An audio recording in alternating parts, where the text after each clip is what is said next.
Sejam todos bem-vindos para mais uma oportunidade do Evangelho Online. Para quem não me conhece, meu nome é Valdereza, eu faço parte da comunidade espírita Caminheiros do Amor, situada na Avenida Arnaldo Magnicaro, 1370, no bairro do Campo Grande, em São Paulo. Hoje estamos na tarefa do item número 4 do capítulo 13 do Evangelho segundo o Espiritismo. São os infortúnios ocultos, o tema do nosso estudo dessa semana. Mas antes de iniciarmos, vamos nos preparando, nos harmonizando com a espiritualidade maior e convidamos o Mestre Jesus a adentrar no nosso lar através do seu Evangelho, dos seus ensinamentos amorosos, que tanto nos auxilia, nas reflexões da nossa postura, da nossa conduta, que nós possamos sempre usá-lo como guia, como orientador para os nossos desafios, para a nossa jornada. Convidamos também, para a nossa inspiração, na reflexão do estudo. Convidamos os nossos mentores,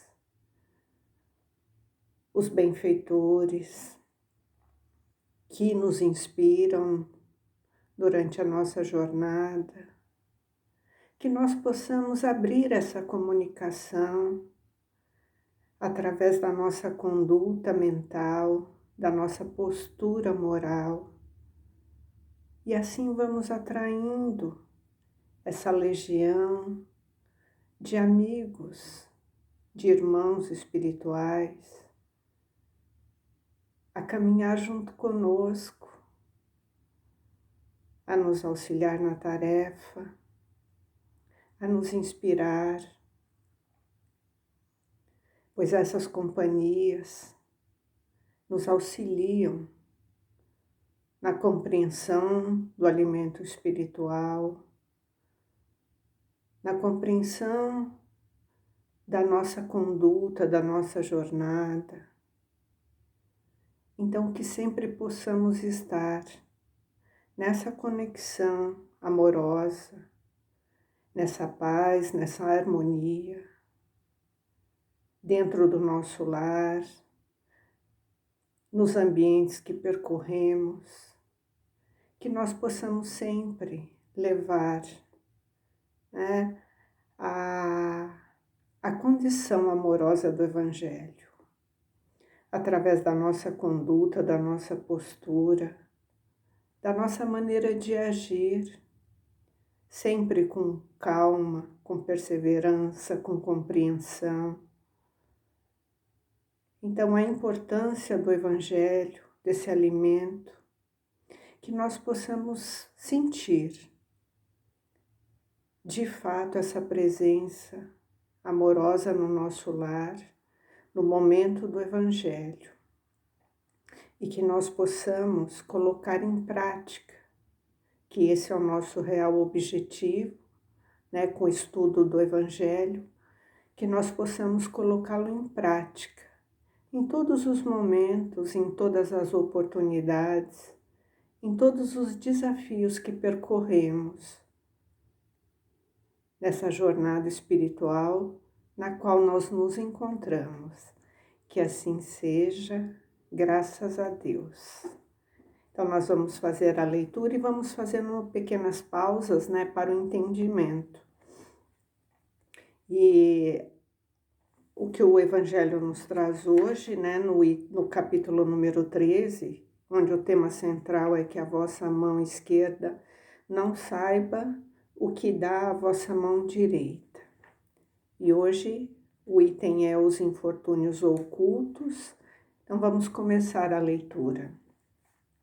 Nas grandes calamidades, a caridade se manifesta e vence generosos impulsos para reparar os desastres.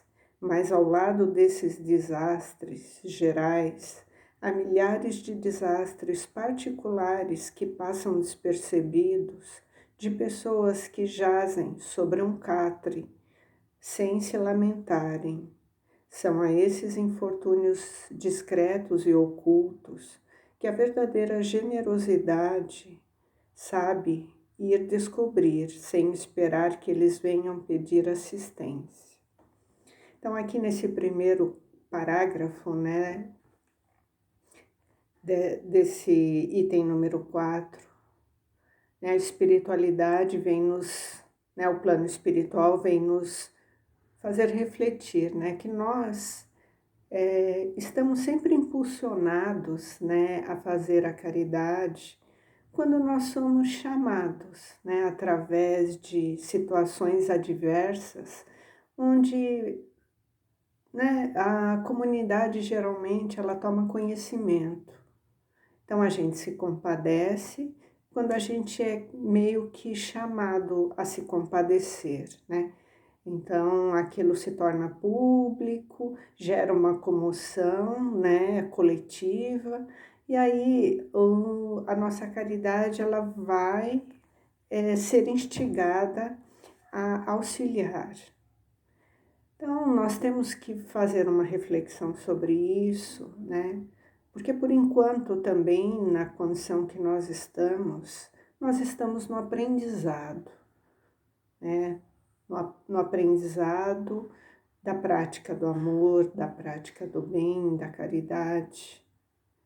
Então, muitas vezes a gente passa despercebido e a gente só vai buscar auxiliar quando a gente tiver essas calamidades, essas comoções coletivas, né? Uma catástrofe, uma condição de um desastre, de uma intempérie, né? E aí a gente é chamado a atenção para tal fato, né? Isso é bom, isso é ótimo, mas nós estamos aqui no intuito de levar isso muito mais além. A gente começar a pensar na caridade como uma coisa intrínseca dentro de nós, né? Uma situação de que isso se torne espontâneo dentro de nós e que nós não esperemos acontecer esses grandes desastres, né? Onde nós somos chamados na coletividade para auxiliar. Então, a nossa tarefa é que aos poucos nós instalemos, né, no nosso coração, no nosso pensamento, a comunhão amorosa que Jesus veio nos trazer, de que somos todos irmãos, de que somos todos necessitados e precisamos uns dos outros, e que nós temos muitos irmãos que passam por necessidades, né, ocultas, né? Eles sofrem condições adversas sem que a sociedade fique sabendo. São pessoas muitas vezes próximas de nós, em seus lares, sofrendo por uma condição adversa, que muitas vezes não nos chegam.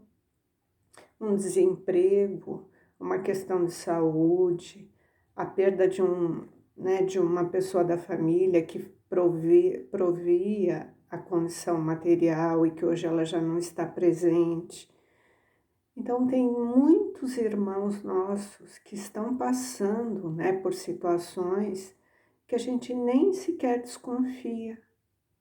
E aí está a generosidade, né, de prestarmos atenção nessa condição de que muitas vezes nós não nos damos conta. Até mesmo na nossa família, pode ocorrer de alguém estar passando, né, algum ente querido nosso, passando por condições, né, adversas, que nós tão pouco, né, tomamos conhecimento.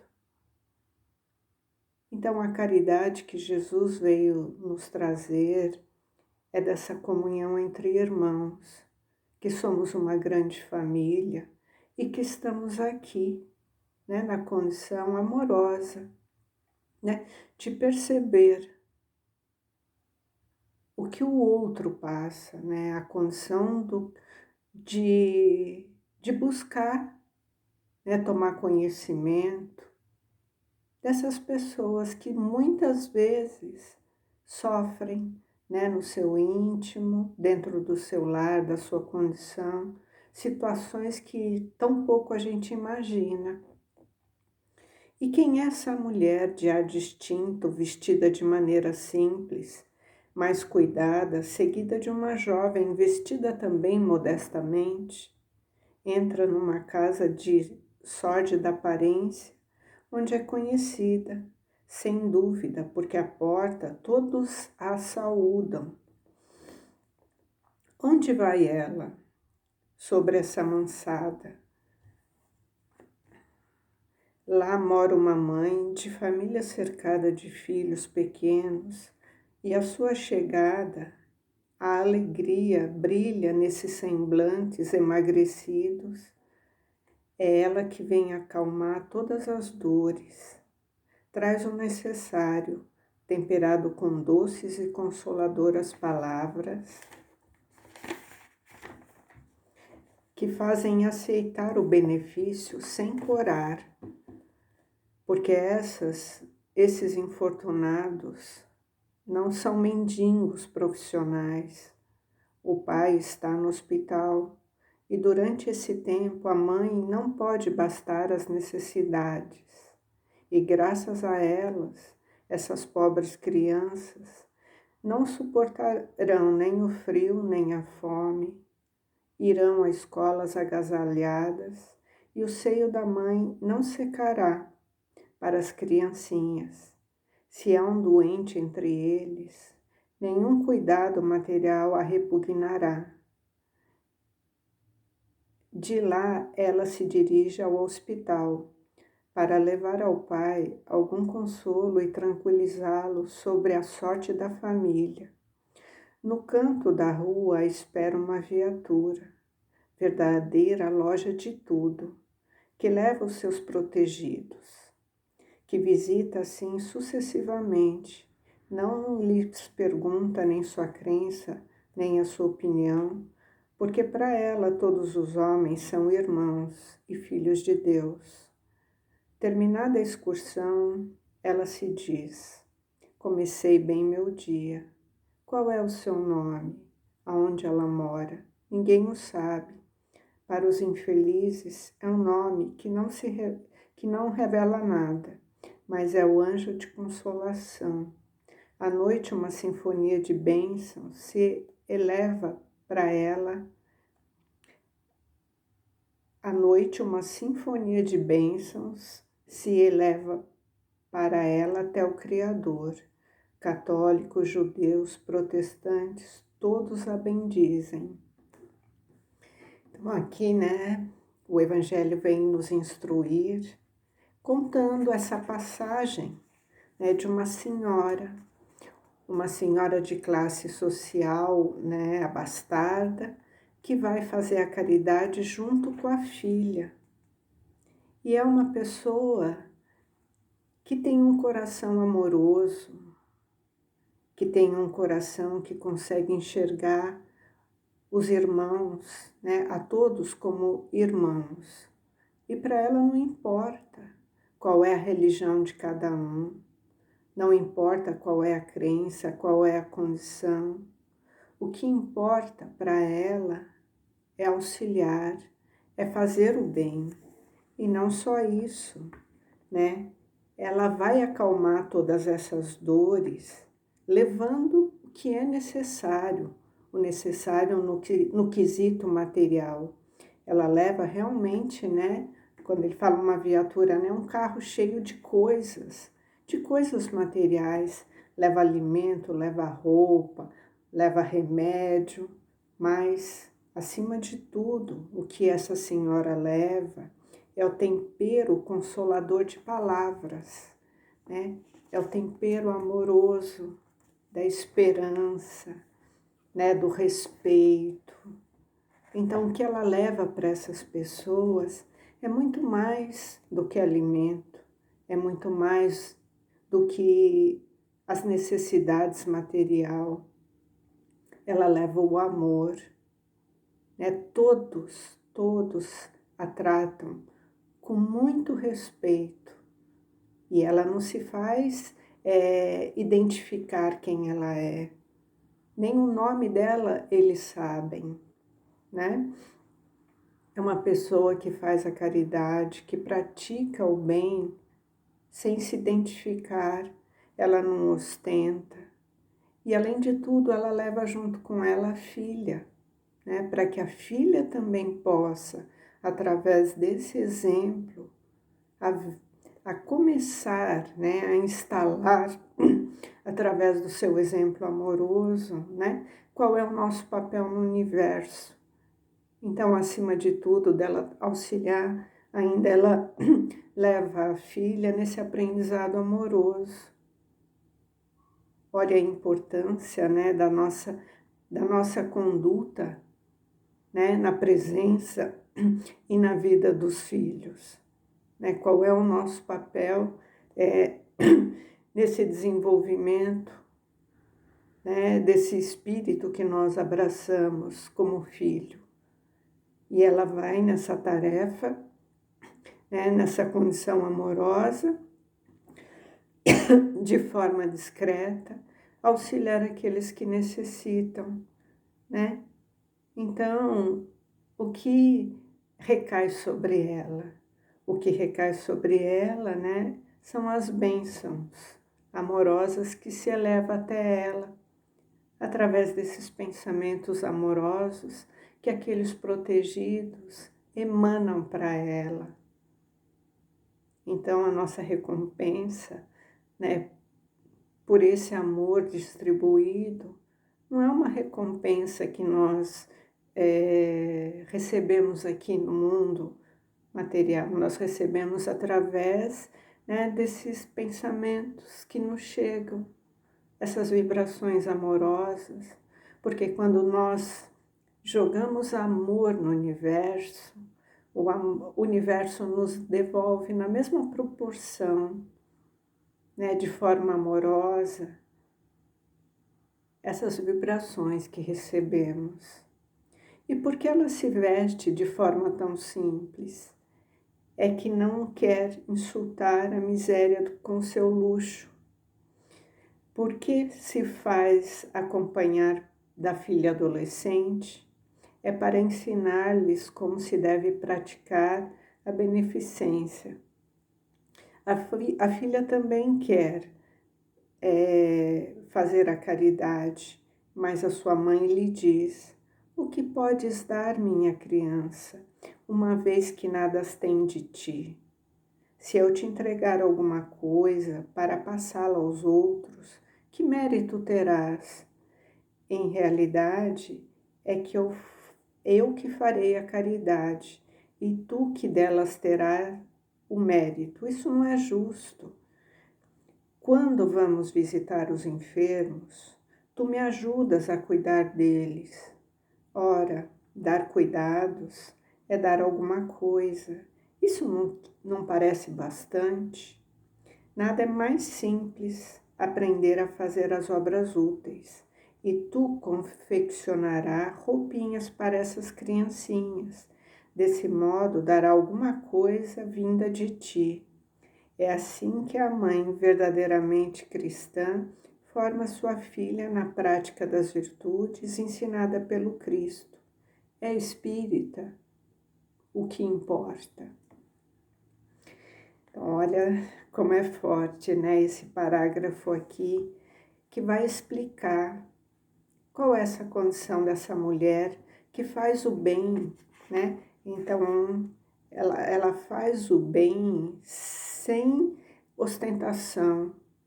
Então, que a vossa mão esquerda não saiba o que a sua mão direita oferece.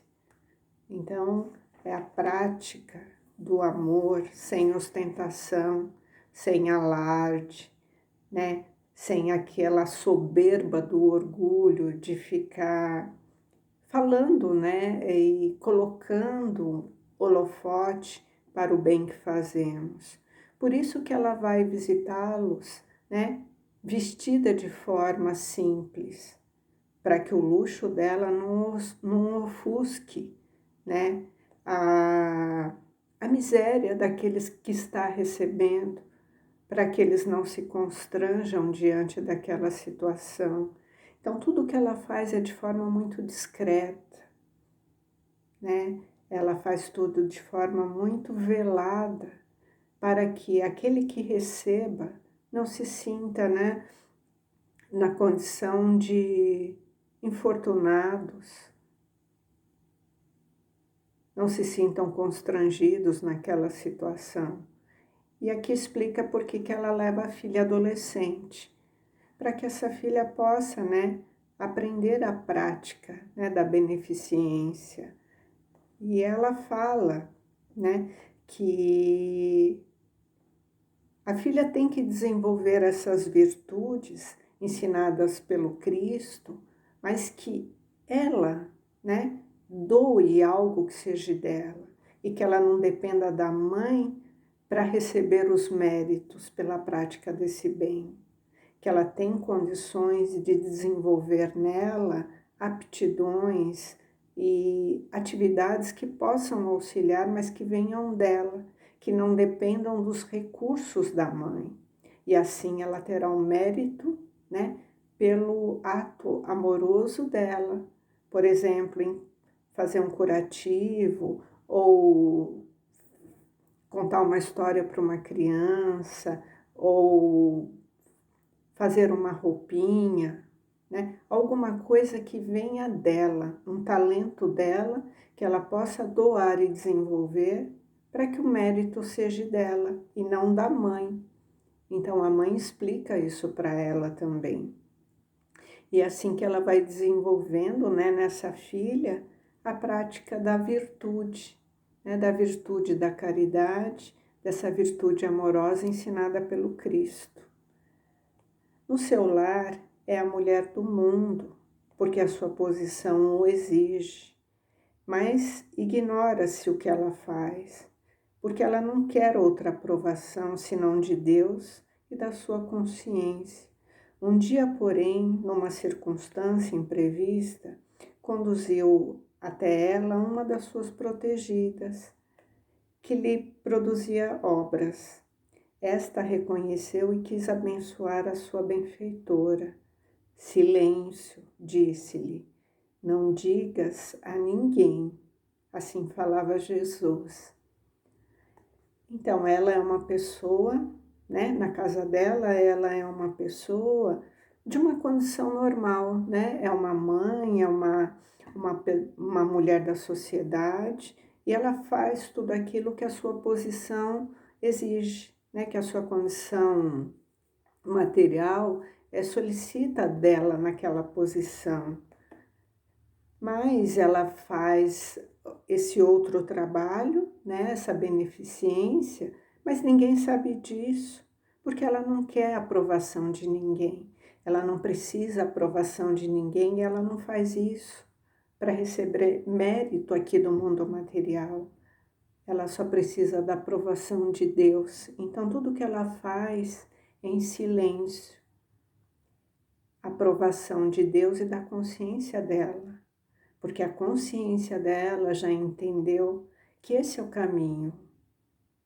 E ela se sente bem fazendo isso, nessa situação, né? Sem fazer o alarde. E aqui, numa condição, né, aparece no lar dela uma dessas pessoas que são beneficiadas pelo trabalho que ela faz, esse trabalho amoroso, né? De auxiliar esses infortúnios ocultos. E essa pessoa quis agradecer, né? E ela pediu não, né? Fique em silêncio, não comente a ninguém, né? Que você me conhece, que eu faço esse tipo de, né? de intervenção amorosa, né? Vamos dizer assim. Então, ela não precisa dessa aprovação do mundo material. Ela não precisa desse exibicionismo, né? Dessa condição que a gente ainda traz, né? De querer ser reconhecido em tudo o que faz. Né? Então, nós temos que começar a repensar a condição da prática da caridade. Por que nós praticamos a caridade? Nós praticamos para ser bem visto pela sociedade, para receber méritos? Ou nós praticamos a caridade porque nós já entendemos, né, que somos todos irmãos e nós fazemos aos outros aquilo que nós gostaríamos que fosse feito para nós, se nós estivéssemos em tal situação. Então, essa compreensão, né, do estudo que esse Evangelho nos traz. E também encontrei uma mensagem, né, por Chico Xavier, do Emmanuel, que fala nessa postura que nós temos que ter na hora da caridade. É uma mensagem, né, que esse irmão nos traz. E vamos refletir agora, né, finalizando o estudo, nessas palavras. Não te furtarás ao serviço de emenda e nem recusarás as constrangedoras obrigações de restaurar a realidade, mas unge o coração de brandura para corrigir, abençoando e orientar, construindo. Então aqui também está falando da caridade, né? Na hora que nós temos também que levar a palavra, o alimento espiritual. Então, toda vez que nós formos levar algum tipo de palavra amorosa, nós temos que ter brandura no coração. A dificuldade do próximo é intimação à beneficência.